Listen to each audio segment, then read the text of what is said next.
The Redmi K30 series is right around the corner, so here are the top 10 features we'll be getting at the launch event. A very powerful chipset is going in the Redmi K30, a brand new mid-range or upper mid-range chipset from Snapdragon, the 765G. It has to be called mid-range because there is the Snapdragon 865 coming in 2020. That is Snapdragon's flagship chipset, but the 765G for a mid-range chip is an absolute monster. This is specifically made for gaming with some higher clock speeds as well from Snapdragon. It's a really powerful chip overall. 5G is here thanks to using the brand new 765G chipset. The Redmi K30 automatically gets 5G because that chipset has an integrated 5G modem. Because it's 5G, Redmi have completely redesigned the K30. It now has more antennas and a different design to make connectivity and speeds the absolute best they can be. There is a 4G version 2 coming in the K30 series. If you don't think 5G is for you, Redmi have you covered.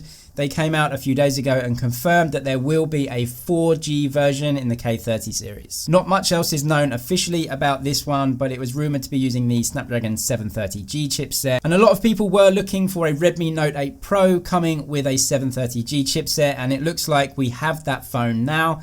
Only it's called the Redmi K30 4G. A totally new design all around for the Redmi K30 series, a massive departure from what we saw last time around in the K20 series. The design for me is an attempt from Redmi to go a little bit more mainstream with the phone. It will appeal to a wider audience all around, and I think it will look better than the renders. For me, they've taken a lot of design cues from the Redmi Note 8 Pro. I think it will look very much like that, but with different colors. Along with the new design comes a new screen and a new camera setup. Gone is the pop-up camera, and also gone is the completely bezel-less display. The pop-up camera was always a stopgap measure until they found something that they could use inside the device. But the hole punch is here to stay, and it will make face unlocking much quicker. They're also able to add a second camera unit in there, which has been rumored to be a time of flight sensor. A taller screen as well, moving to a 20:9 aspect ratio, so that hole punch will just become part of the notification bar at the top. And of course, one of the best specs about the phone,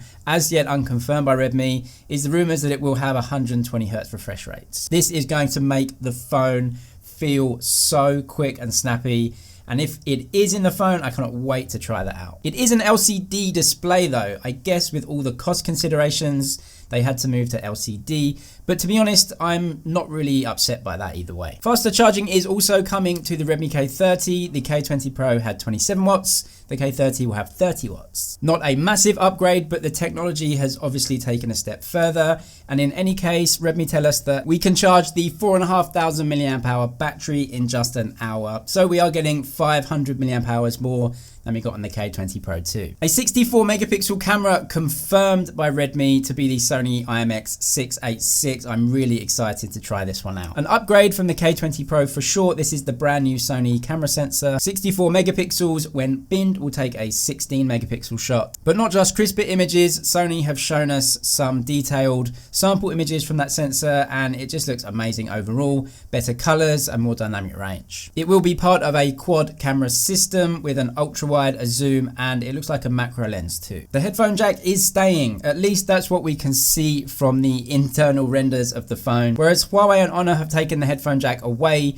from their 5G offerings that will compete with the K30, Redmi have kept the headphone jack in their phone. That's a great thing, and I'm sure that will appeal to a lot of people. At the launch event, we may just hear about a possible Redmi K30 Pro coming next year. Leaks online in China do suggest that a Redmi K30 Pro is coming next year, and it will be, of course, using the Snapdragon 865 chipset. I think the 765G going in the K30 is way more powerful and much closer to the higher end chipsets than we got in the mid-range chipsets last year from Snapdragon. But of course, a lot of people will be interested in a proper flagship killer next year. So how about the price? That is still unknown. We won't find out until the launch date. 5G phones from Huawei and Honor are around about 3,600, 3,700 RMB in China.